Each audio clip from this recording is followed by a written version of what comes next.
Here in our quail house, our quail are being quite productive, and we're getting about a dozen or so of these quail eggs a day from our birds, and we've got a bit of a glut on our hands. So what we're going to do back in the kitchen is have a go at pickling some of these eggs. Well, as you can see, we do have rather a large number of quail eggs to pickle.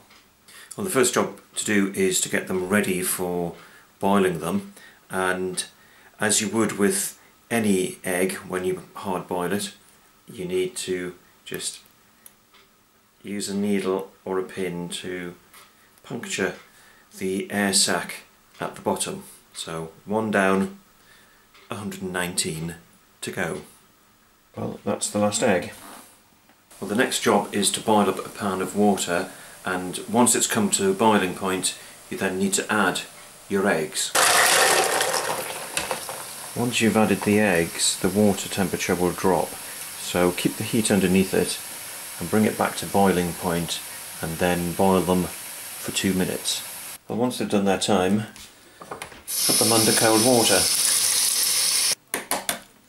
Well, the next job to do is to shell the eggs, and it can be very fiddly if you don't manage to get past the membrane that's underneath, but once you do, it's like a satsuma. It also just pops out. But if you don't manage to get through that membrane, you are on for hours picking off little bits of shell. Well, here are the eggs now shelled.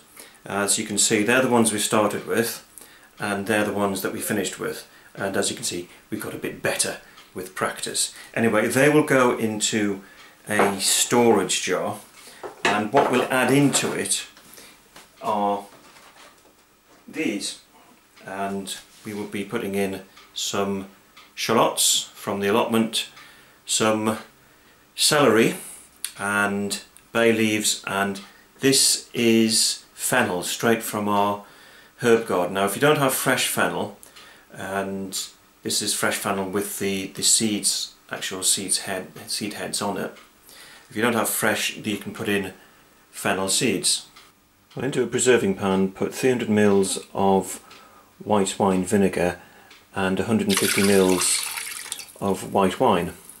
Well, into the vinegar we are going to add some spices. So we've got a teaspoonful of ground cloves, 1 of paprika, 1 of salt, 2 of mustard seeds, 2 of peppercorns, and 1 or 2 star anise. So add your spices to the vinegar and wine, and then bring it to the boil. When it's come up to the boil, let it simmer for 2 minutes.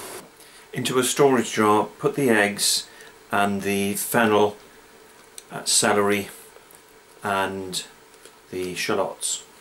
When the vinegar's had its 2 minutes, add it hot to the jar.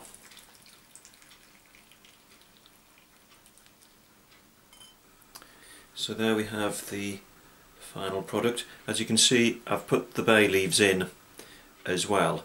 You can use dry bay leaves if you want to, but if you do that, just stick them in with the vinegar when you're boiling it up. But leave these standing in a cool, dark cupboard for about 10 days, and then start to eat them after that.